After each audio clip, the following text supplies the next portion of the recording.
Hey, Joyful Journeyer. Welcome to the show. I'm Anita Adams, your host, and today feels especially meaningful to me. I'm deeply honored to be sitting in conversation with someone I've admired, followed, and respected for many years.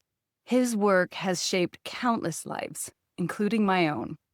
And he has been described as one of the greatest spiritual teachers of our time. Sitting with me today is Neale Donald Walsch. Neale has written 40 books on contemporary spirituality and its practical application in everyday life. Today, we're here to talk about his newest book, GodTalk, Experiences of Humanity's Connection with a Higher Power, which is part of the Common Sentience book series.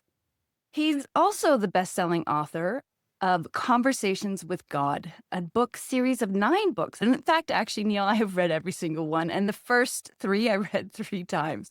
And those books have been on the best-selling list. His first book, remaining there for an incredible 134 weeks. His work has been translated into 37 languages and read by millions of people around the world.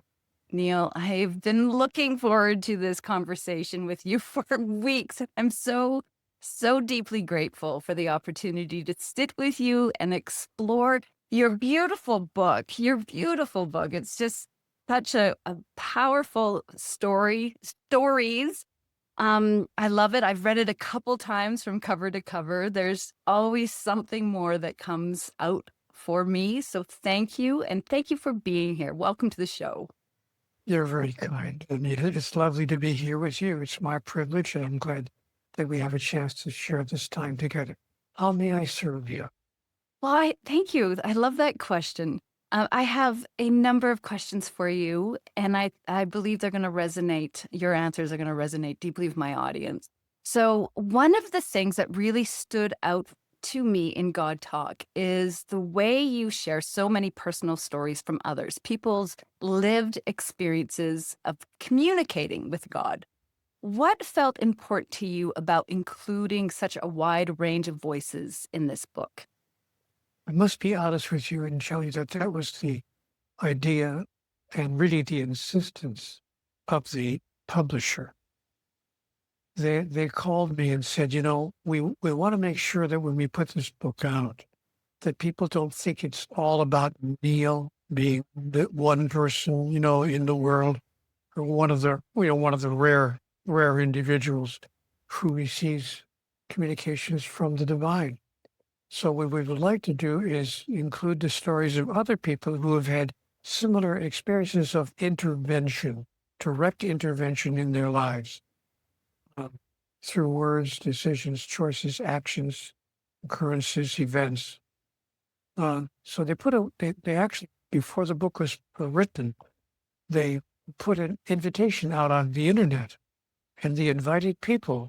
If you've had an intervention from the divine that you feel was a direct interaction between you and God, please send us your story. And they told me that they received not just a handful, but many, many, many such emails and stories that came back to them, out of which they chose, I think, 7 or 8 or 9 of the very most interesting ones, and placed them in the book. So it was their idea to do so, and I was very grateful to them for doing that, because I joined them in not wanting people to think that I'm the guy who has conversations with God. Too bad everybody can't have the same experience. So these other stories show that people all over the world are having interactions with the divine. Call them what you wish. I call them conversations with God. But people are having those kinds of interventions as a routine. And what we have to do is make sure that we don't reject them or ignore them or discount them or imagine them to be just a figment of our imagination. I'm just making it all up. I'm just making it all up. We have to, so what we want to make sure is that we step into acceptance of the messages and the interventions that we are experiencing.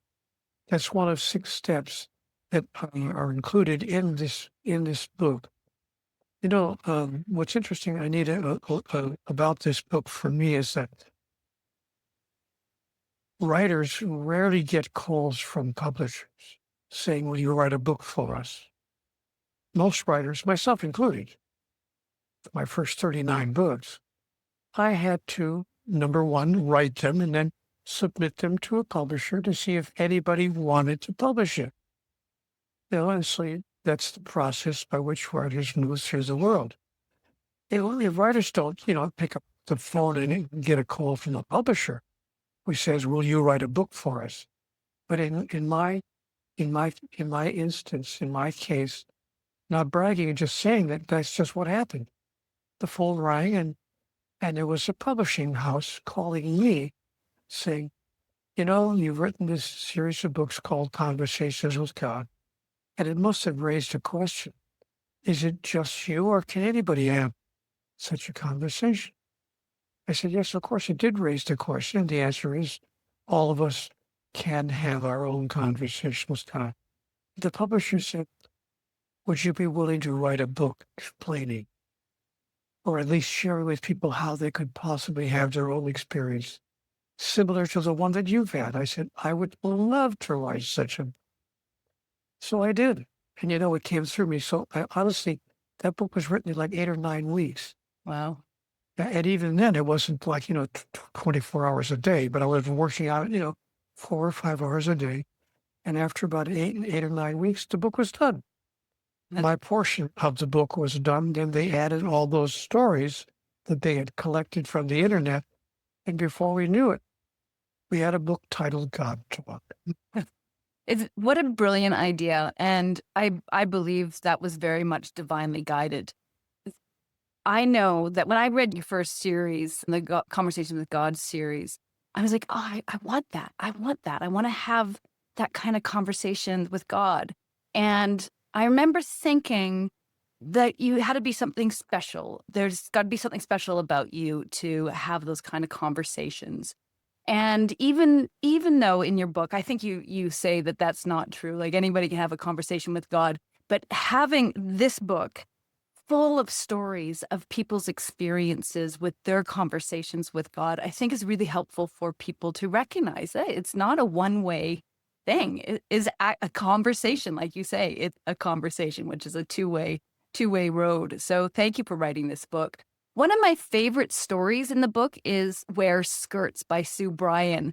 What stood out to me from that particular story is how the guidance didn't seem logical at first. Can you share a little bit about that story and what felt important to you about including it in the book, or perhaps why your publishers felt that they should? I think that's the only reason you've described the story. But the only reason that it was included in the book, I'm sure, is precisely because of what you said.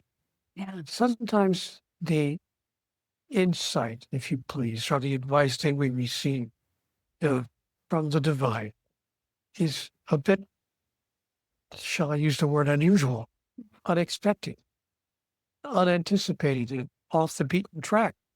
So we have to decide, am I going to actually do this, or does this make any sense? And sometimes it even feels, frankly, a bit trivial to us. Like, what does it matter what clothes I'm wearing, as an example. So I have learned to follow the hunch. I call them hunches. Conversations with God sometimes come to me in terms of little hints that I receive. And they can be sometimes really seeming to be enormously important. And sometimes they can seem to be trivial. Like, Neale, don't wear that ring on this finger. Wear it on this finger. A trivial piece of information. Until you realize that if I had worn it on this finger, I would have been caught in that machine and probably ripped my finger off. So you realize later on, now I see why I was given that apparently trivial piece of information. So I have learned to pay attention to the significant and the trivial in my life. I love that. Yeah, that's why it resonated for me too. Is I've had times where I received guidance and it's like, that makes zero sense, but I'm going to follow it. And then later you go, yes. They, And the more that uh, happens, the easier it is to really lean in and listen, isn't it? yes, yes, and that's been precisely my experience. Yeah. Was there a story in the book that moved or surprised you in a particular way? Not in, I'm not going to pick on one particular story because that would be the antithesis of what they're trying to produce by putting it, all those stories in the book. But each one of them really touched me deeply and gave me that experience of, oh, yes, yes, I see now. Now I see another aspect of how God is communicating with us all the time. One of the points that we make in the book is that all of us are having conversations with God all the time already. We're having the experience right now. We're simply calling it something else. Most people would not say, yeah, I had a conversation with God this morning, because they don't want to be ridiculed or marginalized or made to feel strange, or so they don't call it that. So they do have communications from the divine all the time. And you might call it an epiphany or a sudden insight, or some people say, I had a psychic hit. Or some people even call it women's intuition. Well, whatever you want to call it, we're talking about the exact same thing. So I was very clear in my awareness that all of us are having conversations with God all the time. We're simply calling them something else. But if you want to experience having a two-way interaction that goes on past just, one message coming through to us, wear a skirt. If you want to have a continuing, ongoing conversation, then I have put in the book a 6-step process that I have used in my life. And there's no guarantee it's going to work. I want to make that real clear. We don't say you do this and it's guaranteed to work, but it might be a possible stepping stone, a way to get from where you are to where you want to be in the experience that I call conversations with God. Yeah. Well, let's talk about that a little bit. In your 6 steps, you mentioned step number 3, which is willingness. What does this mean, and what can people do to be willing? Well, what it means is that we have to be willing to have an interaction, a direct interaction with the divine. And that's not a small thing because, most of the world's religions, incidentally, Anita, most people are not aware of this, but there are currently 4,223 religions being practiced on the earth. Not since the beginning of time, as of today, right now, 4,223 faith traditions are being practiced by groups of people on the planet right now. Those include, of course, the 5 or 6 major religions and some so-called smaller faith traditions as well. But most of those faith traditions teach. And they don't all teach, but most of them do teach that if you say God is talking directly to you, much less that God is talking through you, you're a blasphemer. Hmm. You're an apostate if you're not a heretic. That is, religions don't want people to think that anybody can have a conversation with God and then share it with other people. So willingness is the third step in my process, because I had to be willing to overcome what I call a deep cultural bias. You don't walk down the street and tell people I'm having a conversation with God. They'll think you're crazy. People have called me crazy. Hmm. They've questioned my sanity. Would you come on, Neil? Do you really think that God is talking directly to you? You know what's interesting about that, Anita? We have, as a culture, already agreed that God does talk directly to human beings. There's no question about that. We think that God talked directly to Moses. Mhm. The whole religion was created out of that idea. We think that God talked directly to Jesus. And a whole religion was created out of that idea. We think that God talked directly to a person named Muhammad, bless his holy name. And a whole religion was created out of that idea. This list goes on, by the way. So we already see it, and not only in the past, because some people who are watching this program might say, yeah, thousands of years ago, maybe at the beginning of time or at the earliest moments of our civilization, maybe God did talk directly to people like Muhammad or Jesus or Buddha, or Moses. But God doesn't do that today. Mhm. But in fact, there are those who even say, wait a minute. Do you know that there are several billion people who swear that God talks directly to a person called the Pope? Hmm. The Pope's statements on theology are declared to be absolutely accurate, undeniably truthful. When the Pope speaks from the chair, as the Catholic Church calls it, when the Pope speaks from the chair, when he speaks about the theological questions, he is considered to be infallible. The infallibility of the Pope, speaking on behalf of God, is a common thread that runs through one of the largest faith traditions on the planet. So this is not a new idea. This is an idea what they call New Age philosophy. This has been going on for thousands and thousands of years.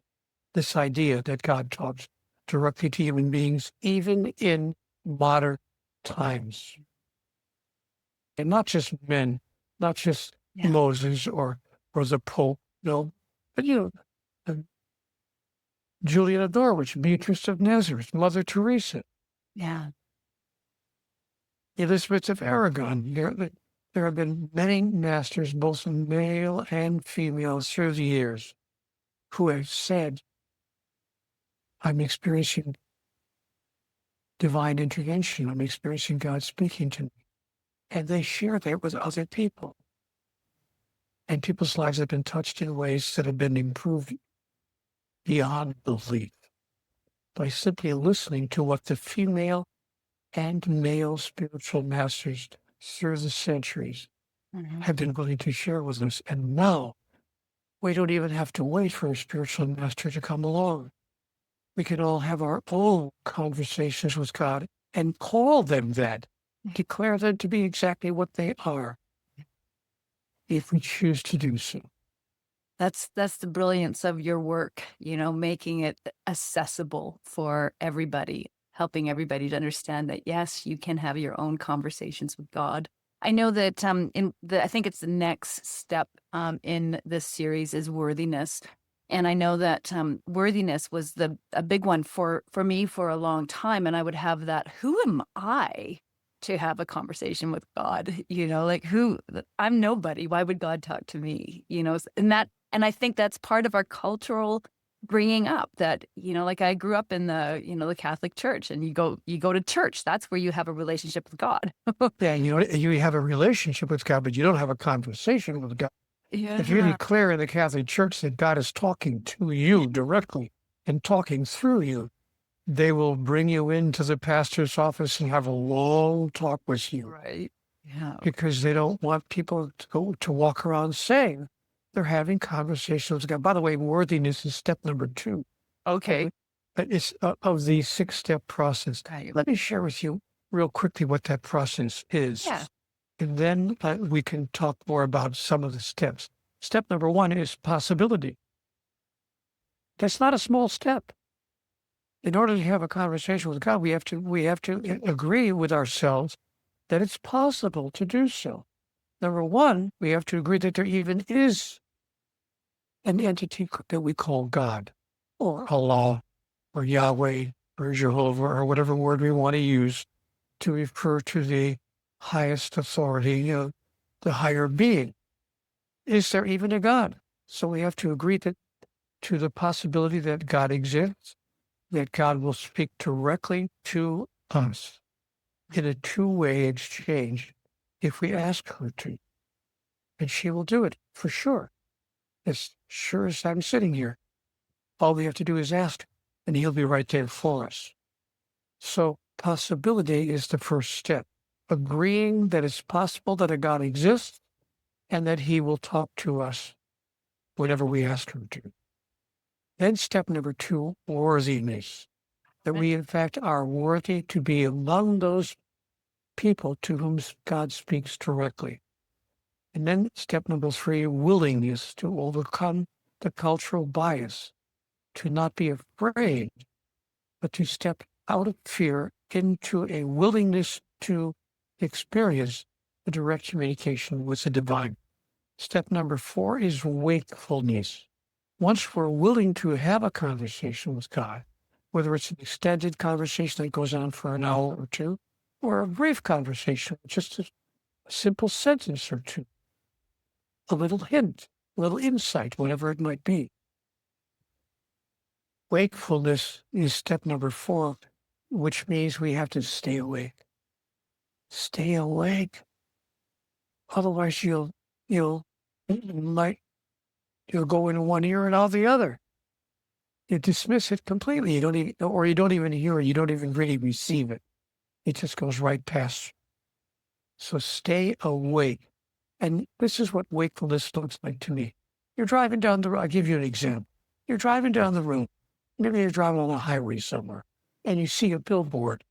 And the billboard just happens to have a little slogan or a motto on it that just happens to direct its attention directly to something you've been thinking about for 2 weeks. If there's an answer in a 7-word motto on a billboard.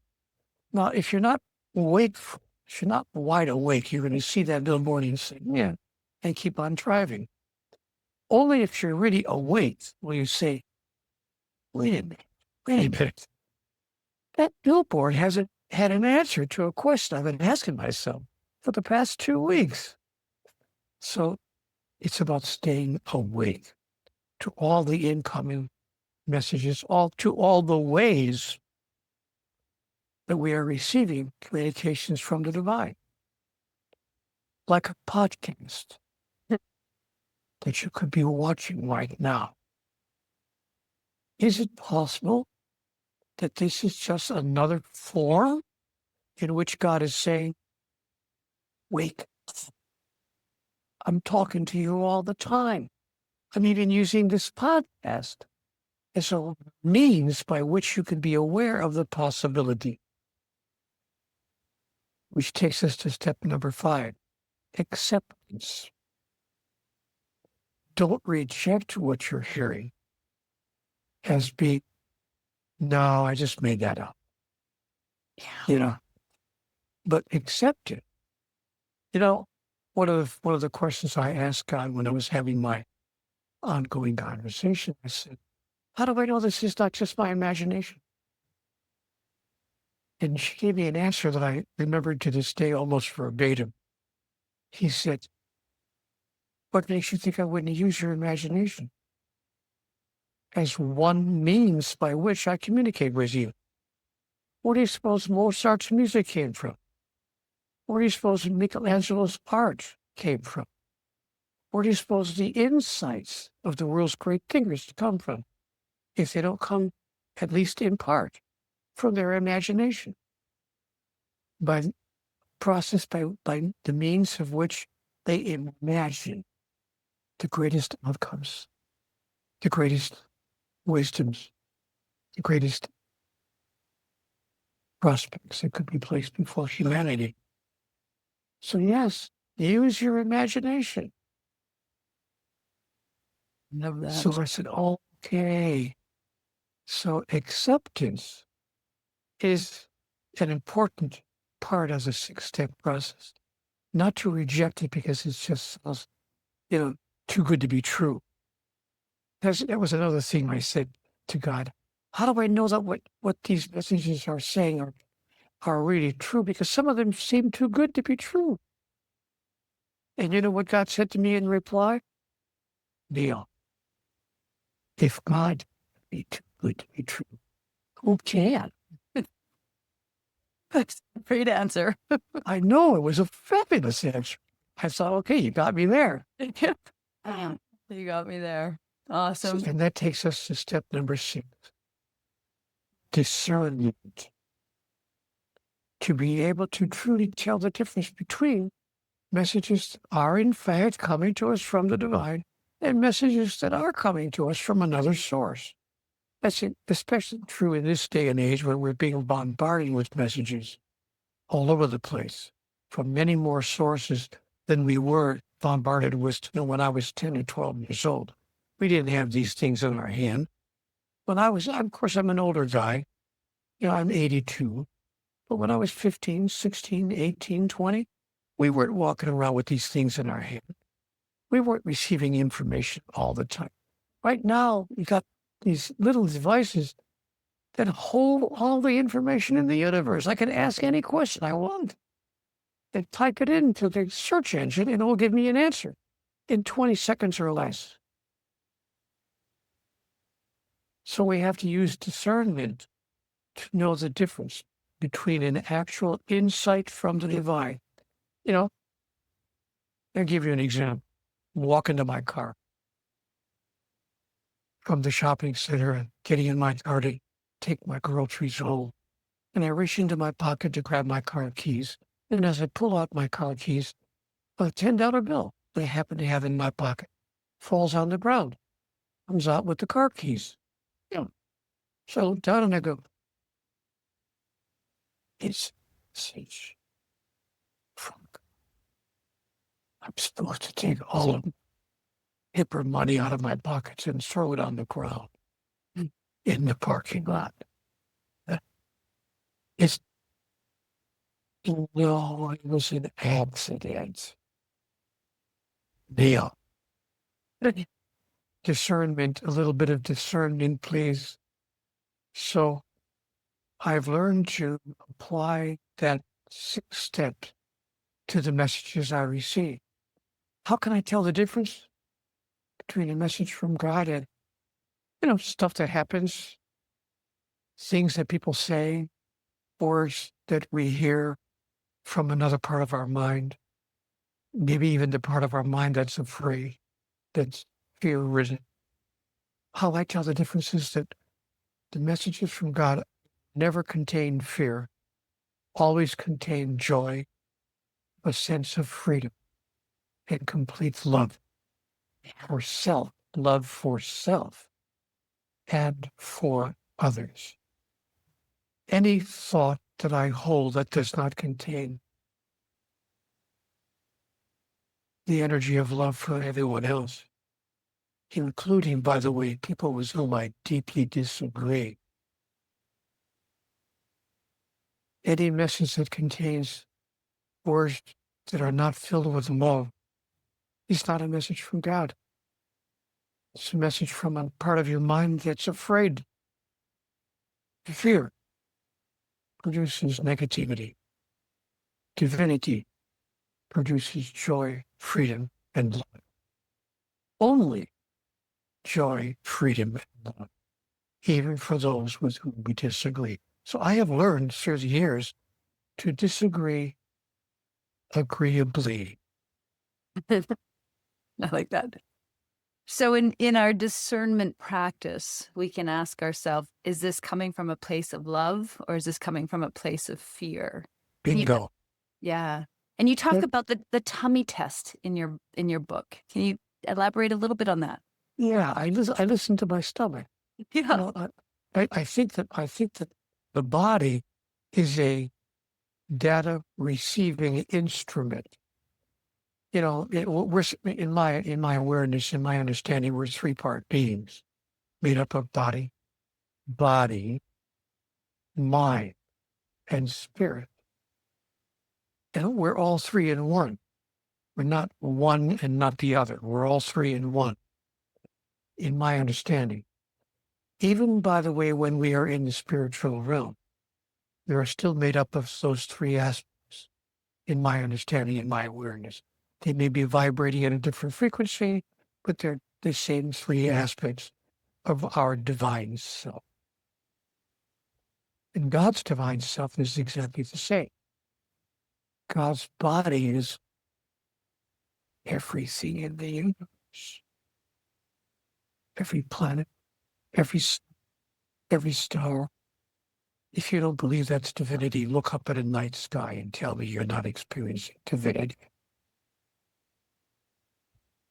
So I've learned to pay attention to what I'm hearing and not to dismiss it. And I've learned the difference between messages from the divine and messages from a place called fear. Yeah. And then just feeling it in your body. And I know I've learned that what's interesting about my body, which is the receiver of all the incoming energies of the world, it's an amazingly sensitive instrument. And if I listen to my tummy, I call it the tummy test. You're right. I mention it in every lecture I ever gave. Your tummy will tell you whether what you're experiencing now is true or false, good or evil, beneficial or non-beneficial, helpful or damaging. I listen to my stomach. Let me give you an example. A few years ago, more than a few years ago now, I realize, 17 or 18 years ago, my son brought me a friend of his, a casual friend that he knew, to one of our events in my house. It was just a casual evening at my house, and he brought this lady. He wasn't involved with her. She wasn't his girlfriend. She was just a friend that he knew from his group. And he said, would you like to come and meet my father? And she said, yeah, I would like to. I heard he wrote that book. I'd like to meet the author. So she came into the room with my son. Anita, I took one look at her and I said, oh boy, here we go again. Not just because she was an attractive female. It wasn't just a sexual attraction or energetic attraction. It was a knowing, a deep knowing. This is not the first time that we've crossed paths. Mm. We've been here before. Anita, we've been married 17 years. Oh, beautiful. I love that. I actually had the courage to ask her out on a date. In the early moments, I said, would you be interested in maybe, it doesn't have to be anything heavy, but just maybe a lunch someplace. I'd like to get to know you, Dan. You seem like a person I'd like to get to know. And I don't want you to think I'm coming on to you. Please don't think I'm being inappropriate. If you feel being inappropriate at any level, just reject it and step away. I won't have my feelings. I promise you I'm not being inappropriate. You're just a person I'd like to get to know better. She said, I'd love to get to know you better as well. Let's do lunch. We did lunch. We had a couple of lunches. Then we had a dinner. Then we made a third date. We were going to go out just to see a play. We discovered after our conversations that we both liked the live theater. We both like theater. I said, wow, okay. There's a play called Death of a Salesman, now presented at our local theater. Would you like to go? She said, I'd love to see it with you. As we're driving, I'm telling you this story for a reason. As we're driving down to the theater, we had dinner together. We're going to see the show. This lady turns to me in the front seat of the car. She said, I think we should be. I think we should be married? So she said? Oh, wow. And I looked at her and I said, you don't want to say that to me twice. She said, no, I mean it. We both like the same food. We like the same music. We've had discussions about our philosophy. We both like to go to the theater. we both have a lot of the same thoughts about life. Why wouldn't we just spend our lives together? So she was somebody that listened as well, like listened to, she had an inner knowing. Precisely. Yeah. I reached across the front seat of the car, shook her hand, and said, "Done." We flew to Las Vegas 2 days later, went to a wedding chapel, and came back as man and wife. It was 17 years ago. Thank you for sharing that beautiful story. It illustrates, I think, so lovely how we stop wasting time when we actually really listen to what's going on inside. Exactly. And we're able to discern by tuning into our bodies if this is godly or divinely guided. And that you both were on that path. That's just lovely, Neale. Thank you for sharing it. And I've also learned something else in my conversations with God. It's important not to require what you desire. In other words, don't require every single decision you make, even if it is in response to an innermost urging, to turn out perfectly well by your definition. You see, sometimes things turn out the way they turn out in a way that's beneficial to you, even though it may not be the way you wanted them to turn out. So I've learned how, this is my little favorite little poem. Don't require what you desire. Don't say to God, it better turn out that way. Right. Yeah. And so we're both adults here, so I can use an adult reference. But I learned that in my relationship with ladies. Mm. When I got to be close to a lady and we became intimate with each other, or in my wonderful relationship with my beloved wife, when we slip into bed together, don't require what you desire. Because if you require what you desire, game over. Yeah.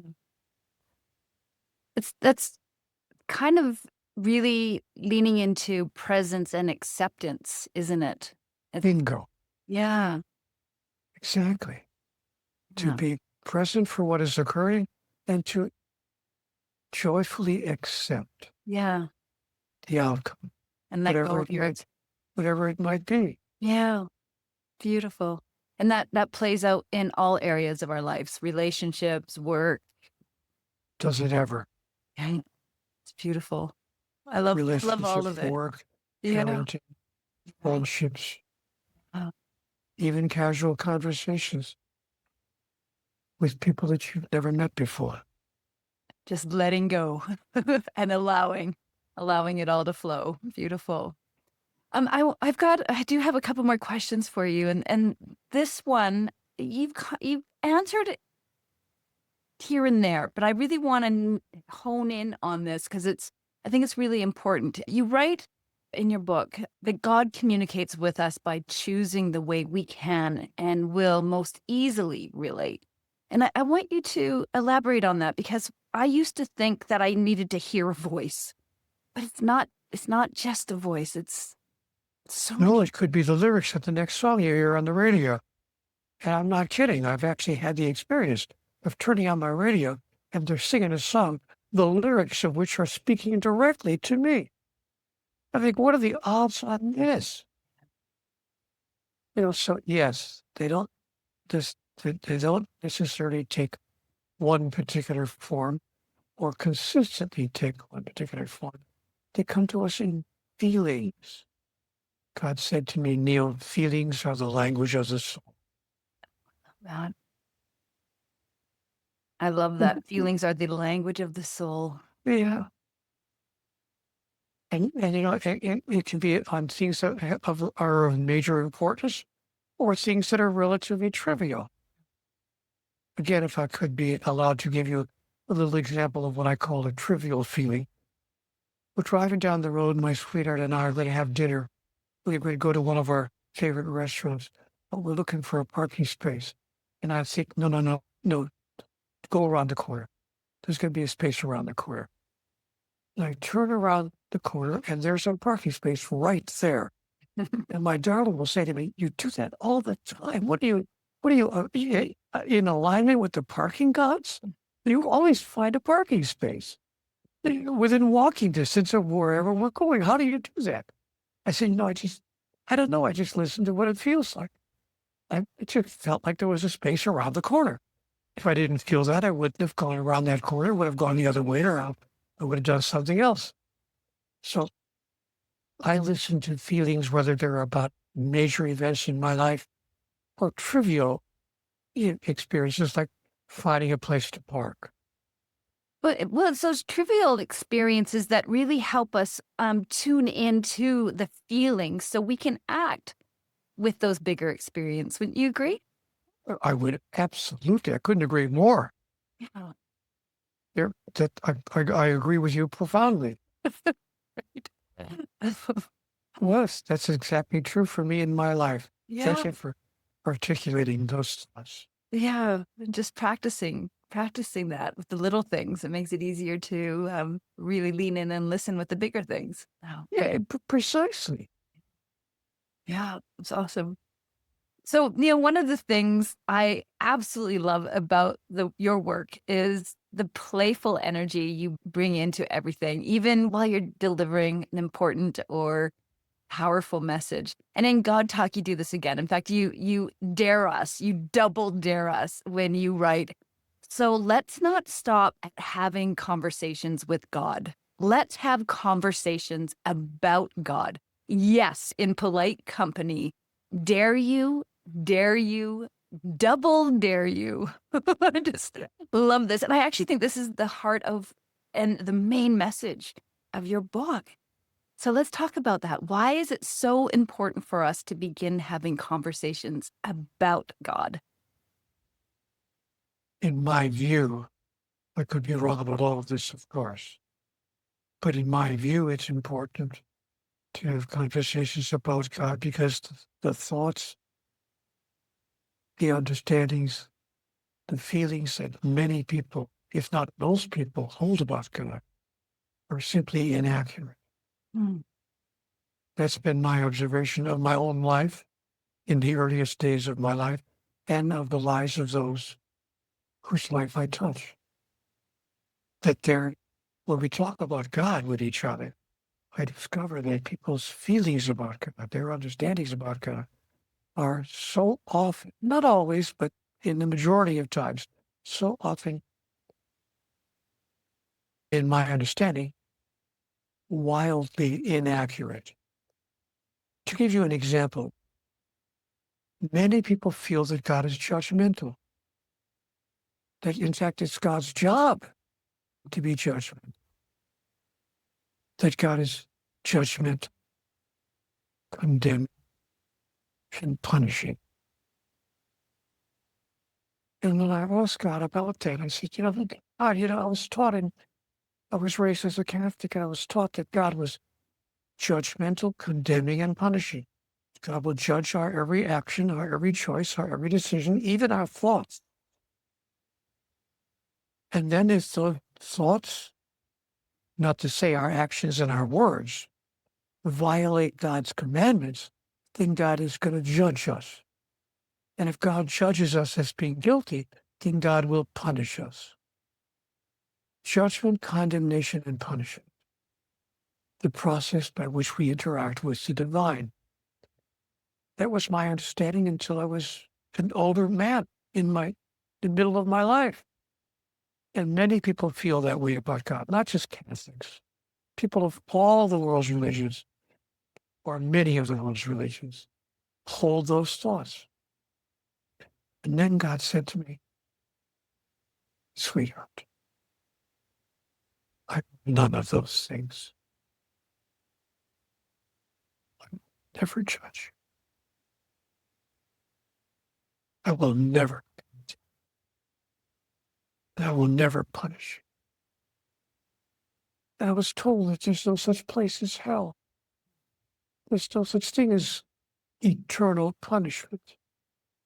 Well, of course, if I'm wrong about that, okay, I'll see you in hell. But as George Bernard Shaw once said, all the interesting people are there anyway. Neale, can you share the story about being brought onto, I think it was one of America's top talk show, morning shows, and what you, yeah, it's so good.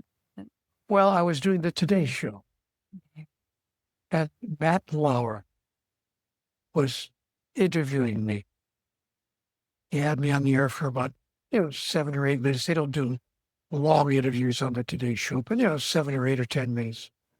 And I was doing this interview with Matt Lauer, and he was helping his audience understand, Mr. Walsh claims to be having a conversation with God. He's written a book about it. So then toward the end of the we talked all about that whole experience and how it could happen. Like you and I are talking now. But then he asked me, he said, Neale, we have about 30 seconds. Could you answer me one last question? I said, sure, what is it? He said, what's God's most important message to the world? And I thought to myself, you stink. You would ask me the most important question of the entire interview when you tell me I've got 30 seconds left. What am I going to say to this guy in 30 seconds? And the most important message that I received. And then I received the answer in my mind right then and there on the spot. Then I blinked twice and I said, Matt, I don't even need 30 seconds. He said, well, can you give it to me in one paragraph? I said, Matt, I can give it to you in 5 words. And Matt Lauer looked at the camera with a little bit of an expression of kind of askance. He looks at the camera and he says, all right, folks, from Neale Donald Walsch, God's message to the world, his most important message, in 5 words. Neale? Thought, oh, boy. So I looked at the camera and I said, God's most important message to the world in 5 words. You've got me all. You've got me all wrong. Beautiful, powerful. Yes. Matt Lauer didn't know where to go with that. He didn't like it because he knew that if I was wrong, that the conversation was over. And if I was right, the conversation had just begun. Either way, he was in trouble. So he said, we'll be back with more of the Today Show after this word from our sponsor. And he cut away. He didn't know where to go with that. Yeah. But I've learned that was God's most important and is God's most important message to the world. You've got me all wrong. So I actually created a book out of it titled God's Message to the World. You've got me all wrong. I love how that all came to being, because it sounds like that the host was trying to potentially tear you apart or make a fool of you or something. Like, it didn't sound like it was a loving act, the way I interpret this story, and put you in a difficult spot. I mean, to give you 30 seconds to answer that question, and you settled, you listened. I'm going to give Matt Lauer more. If I could interrupt you. Yeah, please. I'm going to give Matt Lauer more credit to that, because I've been a radio, you may have forgotten that I've been a radio interviewer myself. Okay. Radio and television. I've been on radio and television much of my young life. I made a living in the media as an on-air personality. And I had a nationally syndicated talk show. So I know what it's like to interview authors and to interview important people like the governor of our state or whoever it might be. So I don't think that Matt was deliberately trying to catch me. Okay. Put me in a difficult spot. Like, the question might just have occurred to him. He might have gotten through, the 7 minutes and realized, I didn't ask this guy the most important question. So it might have just occurred to him. Okay. He said, can you tell me what you think is the most important message? And he said, Could you put it in 30 seconds? I've got only 30 seconds left. I'm sure he felt just as bad about asking that question at the end of the interview as I would have felt if I was conducting the interview. Matt Lauer is a lovely human being. He doesn't try to trick people, Okay. but I he's don't, a good, yeah. but he's a good journalist. Yeah. He's a good journalist, and he pays attention to the questions that occur to him. And if they don't occur to him in the best order, if the last question turns out to be the most important one, so be it. Got it. I thank you for clarifying that. I read that differently when I read it in your book, and I'm glad that that wasn't the case. What I do love is that you took that 30 seconds and it became a life of its own, and it even became a very powerful message that you've moved forward with. And I think that's remarkable, and it's miraculous how God works, and I love it. It's just a beautiful example of the miracles that happen all the time, right? That's my experience. And what we have got wrong about God is that God is not judgmental. God is not condemning. God is not punishing. Any more than we would be judgmental, condemning, and punishing of our 2-year-old child or our 2-year-old grandchild. We don't look at our 2-year-old grandchild at the dinner table who deliberately does something that's not appropriate and condemn them and judge them, punish them, and say, go to your room for the rest of the week. You know why? Because forgiveness is not even necessary. Understanding replaces forgiveness in the mind of the master. Hmm. The powerful message that I received in conversations with God. Yeah. God understands how we could have done or said what we did or said. Even, if you please, what we would call the worst Mm. of our behaviors. Understanding doesn't make it right, doesn't condone it. It doesn't mean we wish it to continue, but it does mean that we can understand how a person of that mental capacity could have done or said what they did or said. We understand how a 2-year-old grandchild could deliberately knock over the milk to make a point at the dinner table. We understand. And we don't say to the child, go to your room for the next 30 days. We don't even forgive the child. We don't even say, it's okay, Grandpa forgives you. Because understanding replaces forgiveness in the mind of the master. That's powerful. Understanding. Say it again. Understanding. Replaces Replace. forgiveness in the mind of the master. So when my wife and I, we've been together 17 years, I'm not going to say we never had an argument. Of course, like anybody else that you live with 24/7, you're going to have a disagreement now and then. But when my wife and I have a disagreement, even if it's a fairly serious disagreement, I don't have to forgive her for the words that she used, or for saying what she said, or for doing what she did. All I have to do is understand how it could have come to pass that she would have done or said that. And when I understand, again, I want to make it clear, I'm not condoning. Yeah. I'm not approving of it. I'm not hoping it will continue or be repeated, but I do understand.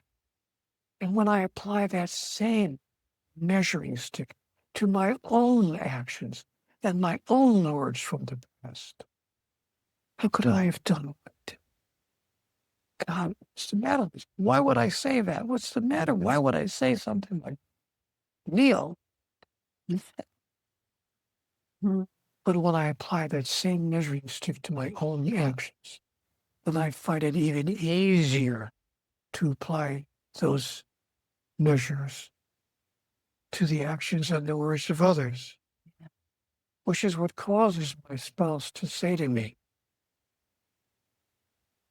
"You're the most understanding person I've ever known." Beautiful. Mm. Love that. Not bragging, No, just saying. it's lovely. Understanding replaces forgiveness. We don't need to forgive anybody for anything. We really need to understand that we don't need to forgive ourselves. Guilt and fear are the only enemies of man. Yeah. Write that on your bathroom mirror. Guilt and fear are the only enemies of man. Elizabeth Kubler-Ross told me that one. I worked for her on her staff. Yeah. So many powerful words of wisdom you're sharing. Thank you. You shared that you don't believe that you've caused anyone to have dialogue with God, only that you have helped people realize that they could. So as we come to a close in our conversation today, I just want to say how deeply grateful I am, because that is exactly the gift your work gave to me through your writing. I came to trust that I could have my own conversations with God, and that simply knowing that changed everything for me, Neale, everything in my life. I It's want to repeat something I said. Thank you. Those are kind words. I didn't mean to interrupt you. no, Did you have more? I do, but you interrupt me all you want. No, I just wanted to make sure people heard what I said earlier. Yeah. Not only can we all have conversations with God, let me repeat, we all are having conversations with God all the time. We're simply calling it women's intuition, or an epiphany, or a psychic hit, or a sudden insight. We're all having this experience all the time. We're simply calling it something else. So stop denying it. Stop denying it. Yeah. Understand that you got God all wrong, and stop denying that you're having conversations with her or him. I love that you change the pronouns constantly. That we're in conversation with God all the time, even when we're not aware of it. No, that's beautiful. Thank you so much, Neale, really, for your writing, for your wisdom, for your latest book, GodTalk: Experiences of Humanity's Connection with a Higher Power, which so beautifully reminds us that this conversation is available to anyone and everyone. So, as we close, is there anything you'd like to leave our listeners with? Perhaps a final thought or invitation to those who may just be at the beginning of trusting their own connection? My final thought would be this. One of God's significant messages to me was life-changing. She said, Neale, your life isn't about you. I said, what? My life isn't about me. Then who's it about? And he said, your life is about everyone whose life you touch and the way in which you touch it. But when you see the largest truth of life, you realize that in a cosmic sense, in a universal sense, your life is about you for an elegant reason. Neale, there's only one of us in the room. We are all one. Yeah. And when you treat the other person as if they were you, simply another version of you, speak to them as you would be spoken to.